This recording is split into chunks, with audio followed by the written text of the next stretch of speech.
Hey everybody, and welcome to the third episode of Ram Chat. Today we have with us two Robs and a Kelly. That could be the new name of the show, two Robs and a Kelly. We have Dr. Moyer over here in my box, Dr. Collier down below, and then Dr. Murray on the opposite end there. Welcome everybody. Thanks. Thank you for having us. So for those who don't know, our two new doctors, Dr. Moyer, you are the principal at Brook Elementary School. I am. And Dr. Collier, you are the incoming principal at the Springford Area High School. Yes. But by the time it airs next week, you'll have filled in for Dr. Nugent, who is retiring on August 8th, I think, which is just mere moments away. Right. Yeah, we're definitely wishing him the best as he moves on to retirement. And very grateful for the work that he's done here and the leadership he's provided for us over his tenure here at Springford. So he's really put Springford on the map. We're very fortunate to have had him as principal, but I also wish him the best in retirement, well deserved. Mm-hmm. And you've been with him for 14 years now? Yes, I was fortunate enough to get hired by Dr. Nugent and start here as a house principal 14 years ago. So you'll be picking up right where he left off on Monday next week. Yes. So Kelly, we are going to talk this week a lot about what families and students can expect in the virtual online learning environment come the fall. Let's start with the elementary school level, if that works for you. Absolutely.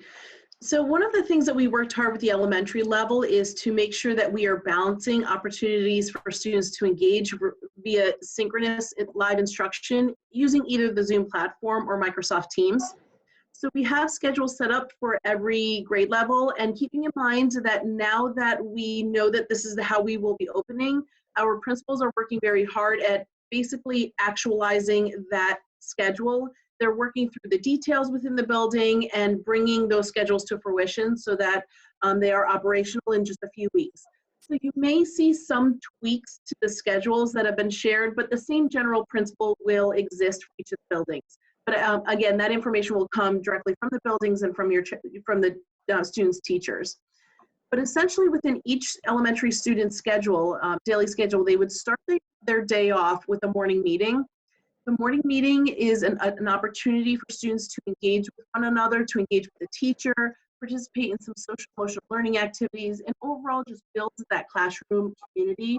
This is a practice we do in the classroom, whether or not students are in front of us or we're replicating it in the virtual setting as well. Just an opportunity, again, to build that classroom community and connect with students. Students would also have a ELA block, which they would then participate. Again, this could take on a few different forms.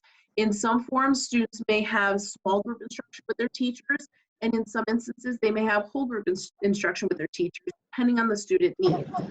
Students could engage in activities that are outside of Zoom as well, which will be posted within Canvas.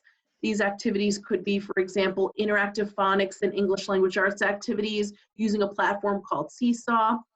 We could have activities in such as level readers, which are in Raz Kids, where students would have the opportunity to read texts that are at their level and answer questions based on the text they read. Students can also interact with one of our phonics instructional resources called Fundations. Students would then be participating in activities that develop their phonics and fluency skills, and also use anchor text from our Journeys program. We have a new instructional resource that was recently adopted called Discovery Education. This is a great resource because we can find various activities and pre-made content that will also support our instruction.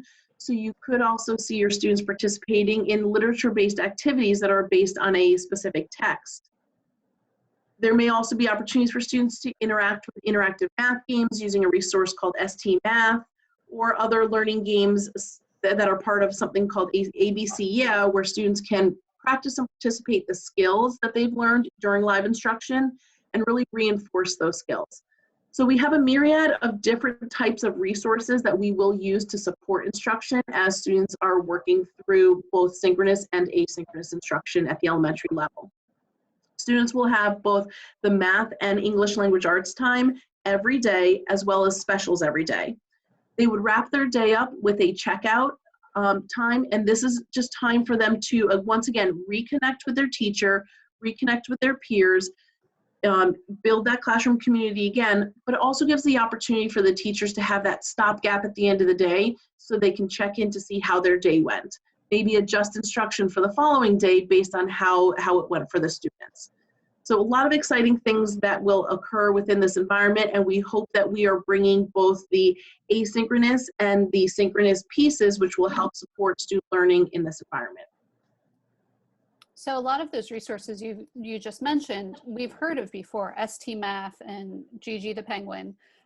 They use her every day almost in the regular classroom. So these are resources that would still be used.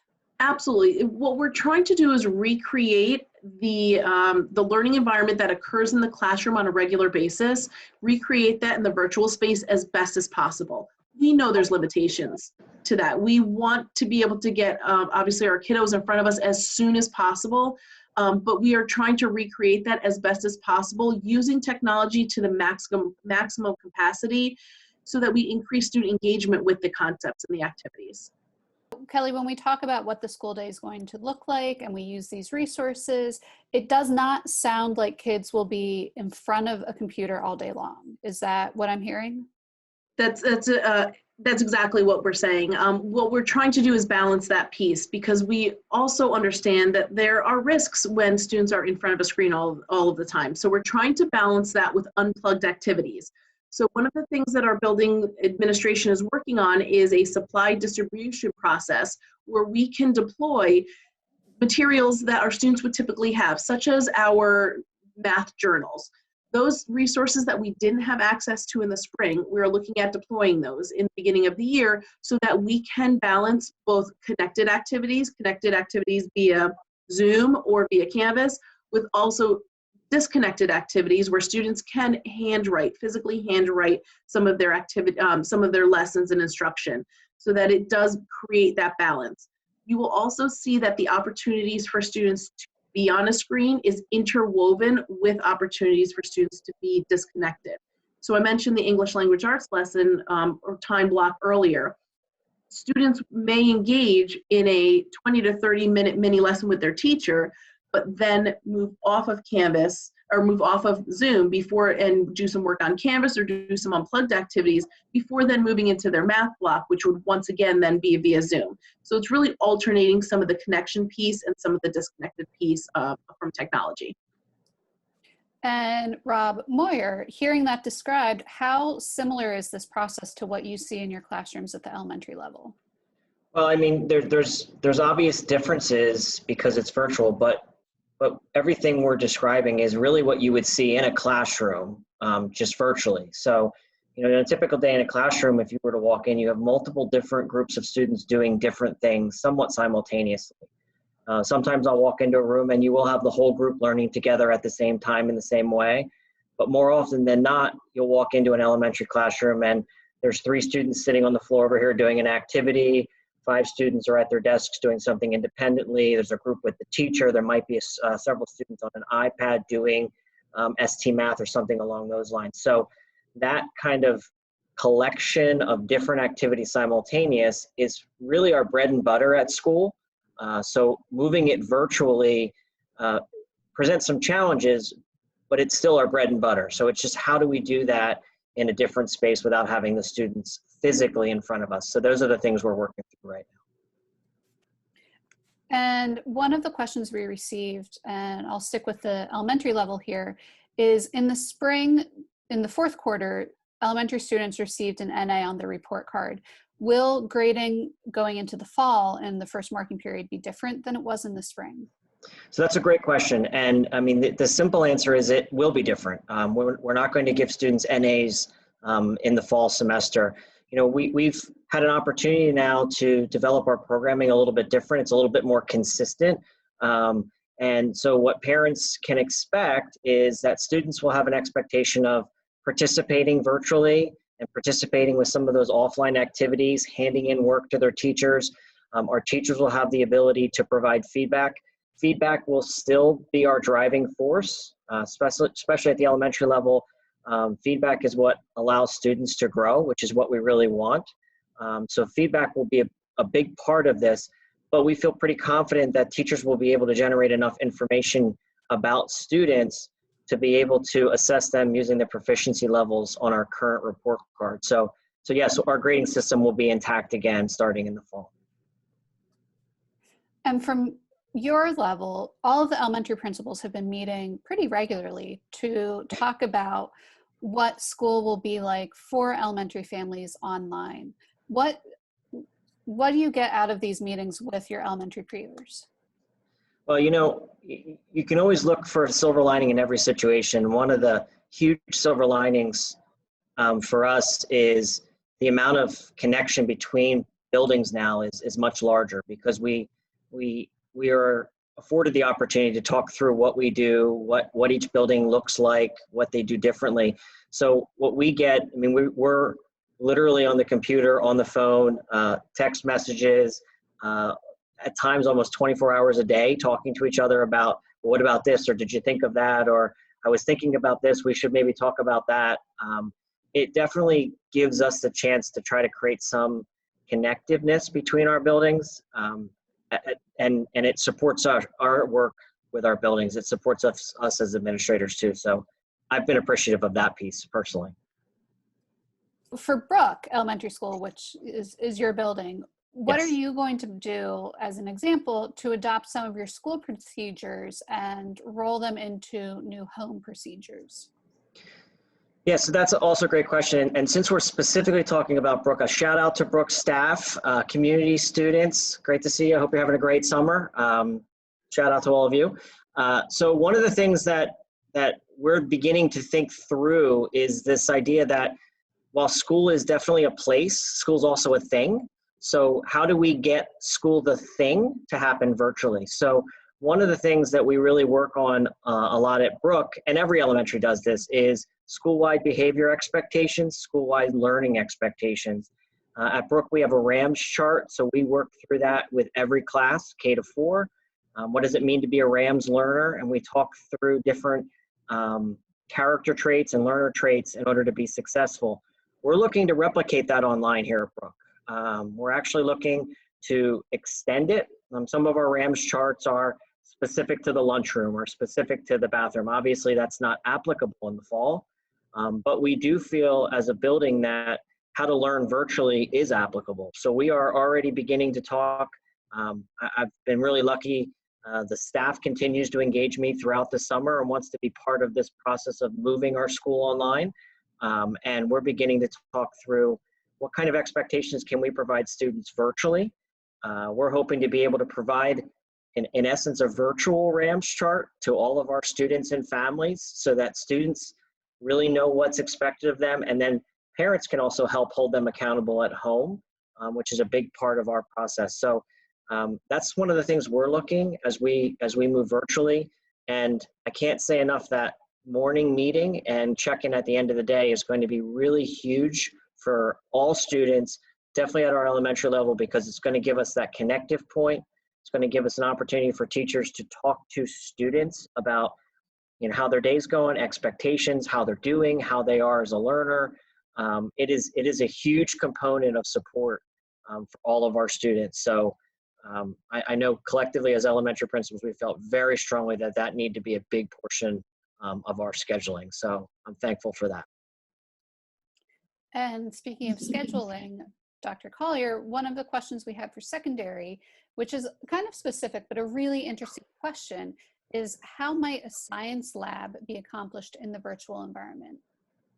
Good question, Erin. So I appreciate you bringing it up.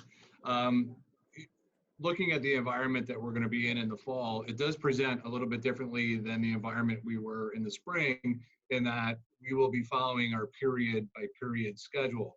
So our science courses that have a double lab period, that time will be afforded for teachers and students to interact within a double lab period time. So we're looking to explore instructional strategies and engagement pieces that involve modeling of labs, potentially exploring options to provide virtual simulations that people can engage with. We are fortunate to have Discovery Ed as a resource to be able to implement to support the engagement and the instructional learning in those lab settings as well. So our science teachers are going to be looking to employ a lot of those strategies within those lab periods to make that as meaningful as possible for the students. Dr. Murray, we heard about what our elementary school day might look like, and going off of what Dr. Collier just said, with a science lab, how could a secondary school day roll out? So based on some of the feedback that was received Monday evening at the last board meeting, we are looking to make adjustments to the schedule that was initially in the instructional continuation plan. Dr. Collier mentioned we will be shifting that schedule to follow a typical Bell schedule for a school day. So within that, again, there will be more details coming out as soon as possible regarding that piece. But as also Dr. Collier mentioned, there are resources that we have that will support both synchronous and asynchronous instruction as we are moving forward with that plan. For example, students can engage in virtual science labs. Some of those resources, such as Discovery Education, would support this. For example, a student may go on a quest looking at the different parts of a cell. They could look at pictures of the slides that they would see. Now, while we understand and recognize that this does not replicate the exact practice of looking into a microscope itself, it is trying to recreate that principle as best as possible. There are also some integrated science simulations that are found within Discovery Education. There might also be opportunities for students to view targeted skill video segments, whether that's using Discovery Education or Khan Academy, that are specific to the skill that they are working in. There may also be some content-specific reading passages where students will have the opportunity to work through the text and comment and then interact with that as well. There's also opportunities for virtual field trips where students can explore various locations or do a virtual tour through, for example, the National Mall. Students can do a virtual tour through that and read and integrate and interact with some of the materials that are with regards to that. There's also audiobooks or podcasts that students might participate in. And what we like especially about Discovery Education is that there is a section for world language integration where students can interact with the language on current events, and our world language teachers would be able to support instruction that way. Students may also interact with activities such as various reading passages, which are career-oriented, or interactive activities where students can walk through, again, kind of similar to a simulation I mentioned earlier, and interact with the concepts that way and have some real-time feedback as they work through those modules, so to speak. So you mentioned podcasts. Do you think maybe some of our students will start listening to the Ramcast? That would be great. That would be great to increase that engagement and so much information comes out through the Ramcast. Absolutely. So we're talking a lot about both the virtual and in-person, eventually moving online, and Canvas comes up a lot. So we just recently signed the contract with Canvas, and our tech department is just moving their fingers so fast to type through all the updates that they do on the back end. We will be having training for parents and students, is that correct, in addition to all of our teaching staff? Yes, there is a course that Canvas has created. It's a completely asynchronous course that we are going to be sharing very soon with families that students and families can work through, and it just helps you understand and learn how Canvas works, where to look for things, and it really will support. If I would encourage parents and guardians and families to work through it in the next few weeks as soon as it's released, just so you can come into the school year with a higher degree of comfortability with Canvas. In our experience, it's pretty easy to navigate Canvas, and that's one of the reasons why we did select this platform. But again, it's just nice to have a direct resource that can help our families feel a little bit more supported and comfortable with navigating a new platform. And all of that backend information comes directly over from Skyward. So that's why it's really important that we get all that information correct and updated in First Day Verification, which just opened up last week. Absolutely, because it all works as a system. And again, another reason why we chose it, every piece kind of works together, and it's important that the first day verification is completed and that we have all of our paperwork in a row so that it impacts the student's schedule, which would then impact their access to Canvas and so forth. So those are all the questions that I have this week. Next week, we will have 2 of our school nurses on with our Director of HR and our Director of Operations and Planning. And I'm sure we'll have more information to come out next week as well as we talk through some of those health aspects and health pieces with them. Anything that anybody would like to add? Aaron, thanks for having us, and it's good to see everybody, and we look forward to getting the school year started on a great note. Everybody's working hard to have that happen, so we look forward to getting that happening. Yeah. And I just echo that. Thank you, Aaron, for having me, and Dr. Collier, Dr. Murray. I appreciate the time. Thank you. Thanks, Good seeing you. everyone. See ya. Bye.